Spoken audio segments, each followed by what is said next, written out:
के साथ शिप्रा झा और आप देख रहे हैं अपना बिहार। बुलेटिन की शुरुआत बड़ी खबर के साथ करेंगे। रांची से इस वक्त की बड़ी खबर मिल रही है। जगन्नाथपुर में महिला की हत्या की खबर है। महिला की गला रेतकर हत्या कर दी गई। घर में रखे जेवर लेकर अपराधी फरार हो गए। अपराधियों की पहचान में पुलिस की टीम जुटी हुई है। जगन्नाथपुर थाना क्षेत्र की घटना बताई जा रही है। तो रांची से आपको इस वक्त की बड़ी खबर बता रहे हैं। जगन्नाथपुर में महिला की हत्या कर दी गई। जानकारी के मुताबिक महिला की गला रेतकर हत्या की गई है। घर में रखे जेवर लेकर अपराधी फरार हो गए। अपराधियों की पहचान में पुलिस की टीम जुटी हुई है। जगन्नाथपुर थाना क्षेत्र की घटना है। हजारीबाग से आपको बड़ी खबर बताते हैं। वन भूमि घोटाले में एसीबी की बड़ी कार्रवाई देखने को मिली, जिसमें 8 आरोपी को गिरफ्तार किया गया है। सभी को न्यायिक हिरासत में भेज दिया गया है जेल। एसीबी सूत्रों के मुताबिक एसीबी देर रात और लोगों को भी डिटेन कर सकती है। जेल में बंद आईएएस विनय चौबे, कारोबारी विनय सिंह और पूर्व अंचल अधिकारी शैलेश कुमार से जुड़ा ये पूरा मामला बताया जा रहा है। तत्कालीन अंचल अधिकारी अलका कुमारी बन चुकी हैं सरकारी गवाह। एसीबी ने कहा परत दर परत जांच जारी है और भी गिरफ्तारियां इसमें संभव है।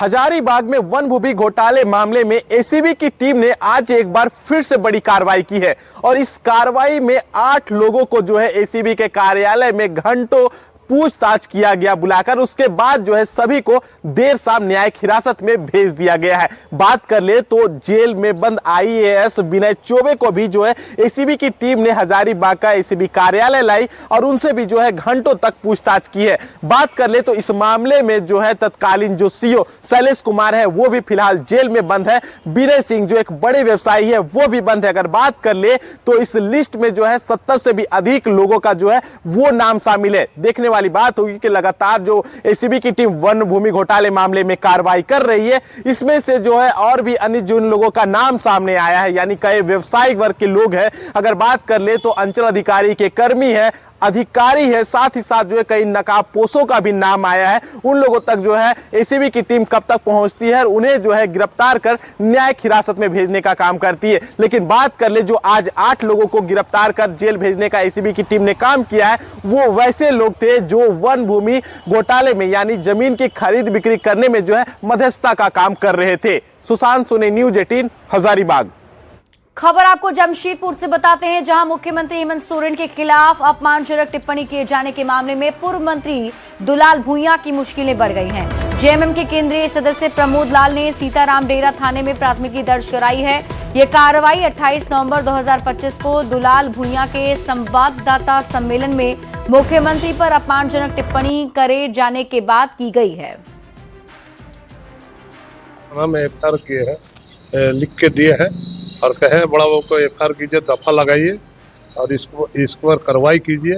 भारतीय दंड संहिता का 352 के तहत किसी को भी सम्मानित सदस्य, सम्मानित पद पर रहने वाला व्यक्ति को हमारे झारखंड के मुख्यमंत्री हेमंत सोरेन जी को अपशब्द कहा है, इसलिए इस पर कार्रवाई हो।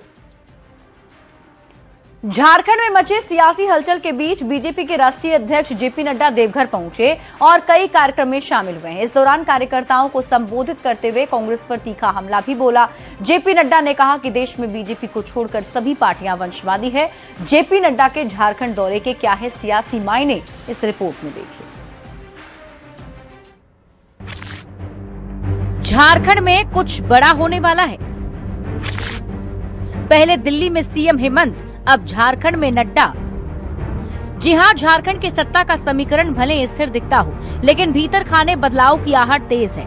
अटकलें लगाई जा रही हैं कि हेमंत सोरेन बीजेपी नेताओं के संपर्क में हैं। इन सभी सियासी हलचलों के बीच बीजेपी के राष्ट्रीय अध्यक्ष जेपी नड्डा भी झारखंड आ गए, जिसने इस अफवाह की आग को और हवा दे दी।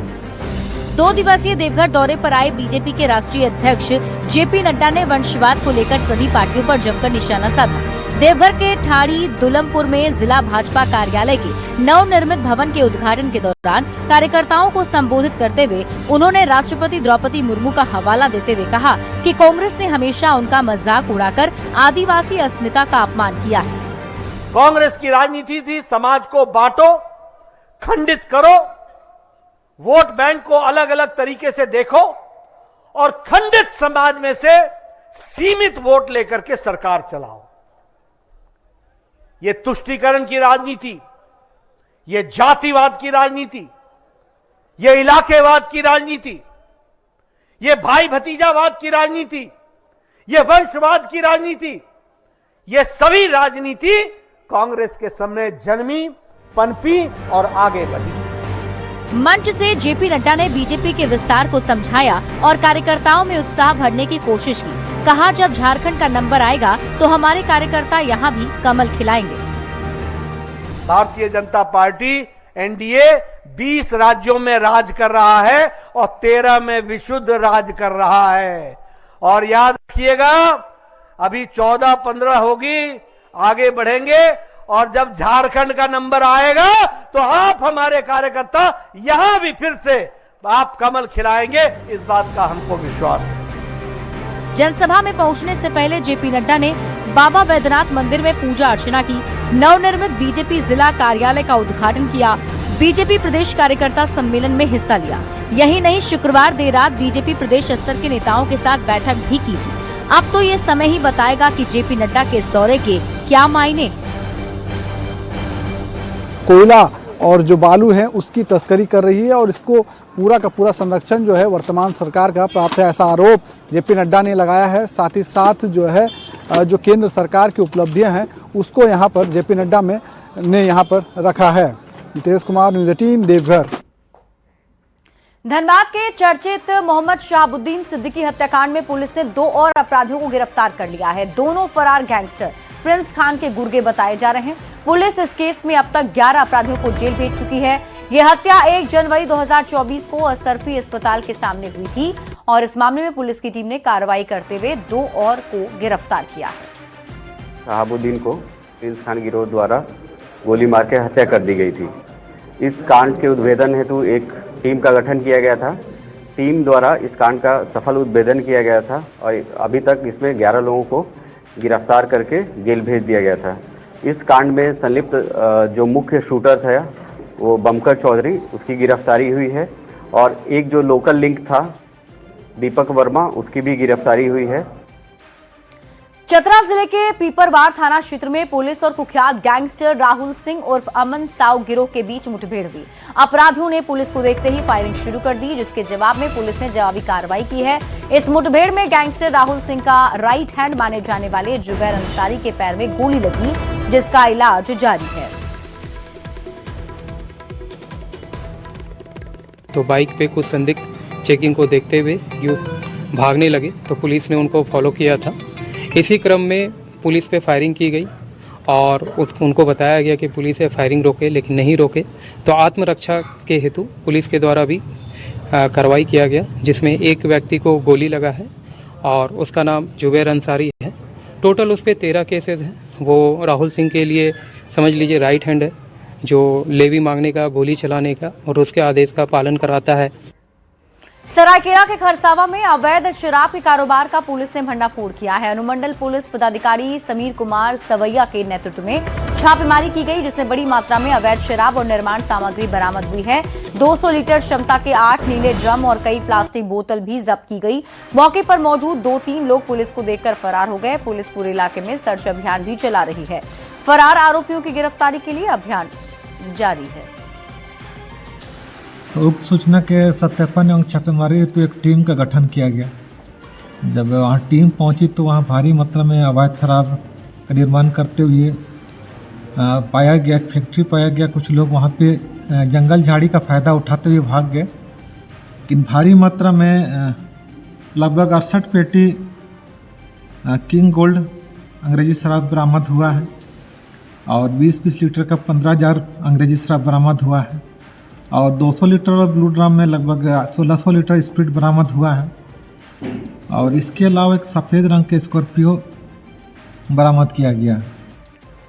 सिमडेगा पुलिस खेलकूद के रास्ते युवाओं से नजदीकी बढ़ा रही है। विधि व्यवस्था दुरुस्त बनाए रखने और एक स्वच्छ समाज के निर्माण के उद्देश्य से पुलिस अभी स्टूडेंट पुलिस कैडेट्स नाम से स्कूलों में जाकर खेलकूद आयोजित करवा रही है, जिसमें एसपी खुद जाकर युवा पीढ़ी के बीच खेल सामग्री और बैग वितरण कर रहे हैं। खेल के महत्व और अनुशासन के साथ साथ कानून, अनुशासन और सामाजिक जिम्मेदारी के बारे में जानकारी दे रहे हैं। नाम की भी एक स्कीम है, उसके माध्यम से माननीय मुख्यमंत्री जी के निर्देश में हम लोग लगातार प्रयास कर रहे हैं और ऐसा कार्यक्रम करते रहते हैं। इसके अंतर्गत हम लोग सिर्फ फुटबॉल मैच का या हॉकी मैच, क्रिकेट मैच का आयोजन ही नहीं करते हैं, साथ ही साथ स्कूल में हम लोग शिक्षण सामग्री का वितरण भी करते हैं। बोकारो डीपीएस में school leadership summit and award 2025 का आयोजन किया गया, जिसमें नई शिक्षा नीति को लेकर चर्चा की जा रही है। डीपीएस बोकारो के अध्यक्ष डॉक्टर एएस गंगवार ने कहा, नई शिक्षा नीति टेक्निकल एजुकेशन के क्षेत्र में मील का पत्थर साबित होगा। छात्रों को टेक्निकल क्षेत्र में इसका लाभ भी मिलेगा। इसको लेकर सभी विद्यालय में तैयारी के साथ ही पढ़ाई शुरू की जा रही है। नई शिक्षा नीति से सबसे बड़ा फायदा हमारे बच्चों को ये होने जा रहा है कि उनकी रोड लर्निंग खत्म हो रही है। रोड लर्निंग जब बच्चे ख़त्म हो जाएगी तो बच्चे अपने आप अच्छा करेंगे।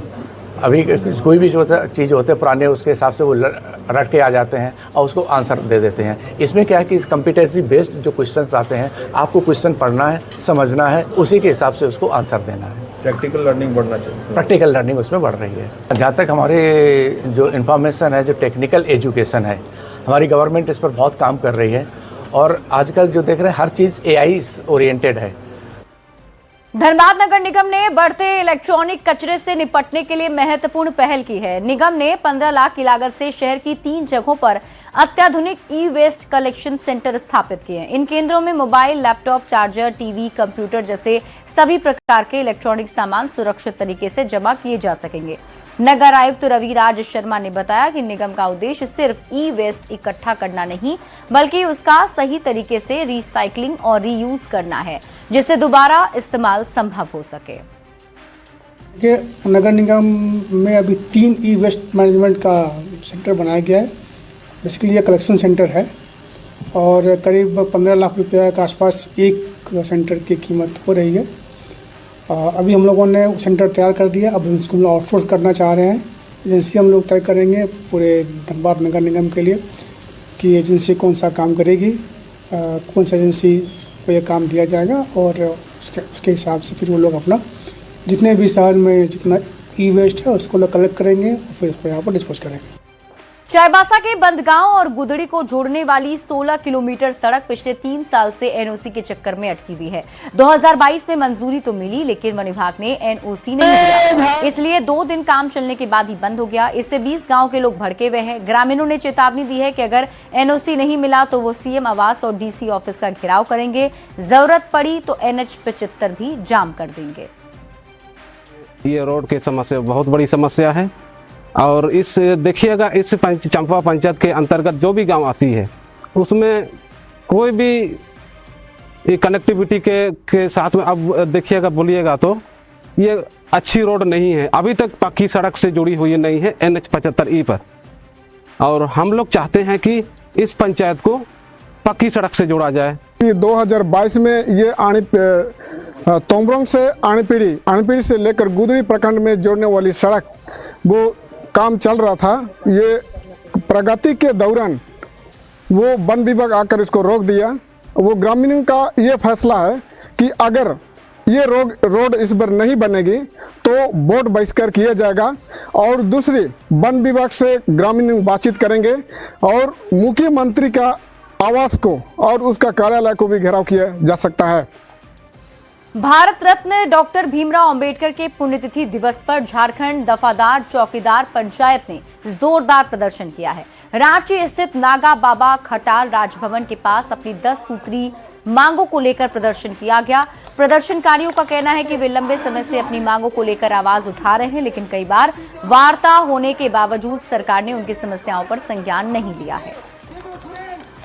मांग है गृह झारखंड सरकार के गृह विभाग द्वारा झारखंड चौकीदार संवर्ग नियमावली 2015 में संशोधन करना है। तो हमारी मांग है कि उसमें जो चौकीदारों को हटा दिया गया है, जो सेवा विमुक्त हो गए हैं, उनको आप उसमें रख लीजिए, प्रावधान करिए रखने का।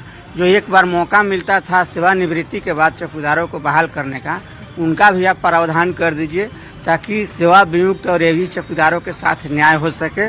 झारखंड से चौकीदारी व्यवस्था समाप्त हो रही है, इसको बचाने के लिए झारखंड सरकार अध्यादेश लावे या विधेयक 2025 पारित करे, ये हमारी प्रमुख मांग है। कोडरमा में परिवहन विभाग से जुड़े एक वीडियो और कॉल रिकॉर्डिंग सोशल मीडिया पर वायरल हो गए हैं। वायरल वीडियो में दावा किया गया है कि स्पंज लदा वाहन जब्त करते समय ना तो डीटीओ और ना ही कोई अन्य अधिकृत अधिकारी मौके पर थे। वीडियो में केवल डीटीओ की सरकारी वाहन ड्राइवर और गार्ड दिखाई दे रहे हैं। इस मामले को गंभीरता से लेते हुए जिला पदाधिकारी ने जांच समिति का गठन कर दिया है और मामले की जांच जारी है। गाड़ी लगवा रहे हैं। इसमें हम लोगों ने एक कमेटी बना दी है और जिस भी व्यक्ति के द्वारा उसमें दोषी पाया जाएगा हम लोग बड़ी कार्रवाई करेंगे। तो इसमें कहीं ना कहीं सर एक ऑडियो भी वायरल हो रहा है जिसमें सर वहाँ के गार्ड के द्वारा ऐसे कुछ बातें चल रही है। जी जी, तो बिल्कुल मैंने इसलिए हायर अथॉरिटी उसमें एसी की अध्यक्षता में ही कमेटी बनाई है और जो भी इसमें निकल के आएंगे उसमें हम लोग कार्रवाई करेंगे। हजारीबाग में शौर्य दिवस के मौके पर विश्व हिंदू परिषद और बजरंग दल ने भव्य शोभा यात्रा का आयोजन किया। यात्रा की शुरुआत और समापन बड़ा अखाड़ा प्रांगण से हुआ और शहर के प्रमुख चौक चौराहों से यात्रा गुजरी। हजारों कार्यकर्ताओं ने पारंपरिक वेशभूषा, धार्मिक नारों और ढोल नगाड़ों के साथ यात्रा में भाग लिया है। प्रशासन ने सुरक्षा के पुख्ता इंतजाम कर इसे शांतिपूर्ण और व्यवस्थित रूप से संपन्न कराया। विश्व हिंदू परिषद बजरंग दल द्वारा भव्य शौर्य यात्रा निकाला गया है। आप देख सकते हैं हजारों हजार की संख्या में राम भक्त रोड पे उतर चुके हैं। एक खुशी का माहौल है पूरे, यही माहौल जिस प्रकार हम लोग पूरे देश में अयोध्या राम मंदिर को लेके हम लोग धीरे धीरे आवाज उठाए थे, तो आज भव्य राम मंदिर बना। उसी तरह सभी राम भक्त पूरे देश में शौर्य यात्रा लेके हजारों हजार की संख्या में निकल रहे हैं और आगे हम लोग मथुरा काशी को भी जो मंदिर बनाना है भव्य मंदिर, वो मंदिर का निर्माण हम लोग करेंगे। मंदिर वहीं बनाया गया। आज बजरंग दल के कार्यकर्ताओं ने अपने शौर्य का परिचय देते हुए इस दिन का स्मरण करते हुए, इस शौर्य का स्मरण करते हुए आज शौर्य दिवस मनाया। हजारों नवयुवक शामिल हुए और हम सब लोग शुभकामना देते हैं युगों युगों तक, जब तक यह धरती रहेगी तब तक हमारा शौर्य दिवस अजर अमर रहेगा। मुख्यमंत्री हेमंत सोरेन ईडी के समन की अवहेलना मामले में रांची के एमपी एमएलए कोर्ट में पेश हुए और 7-7 हजार के 2 बेल बॉन्ड भरकर जमानत ली। अब 12 दिसंबर को अगली सुनवाई होगी। ये रिपोर्ट देखिए।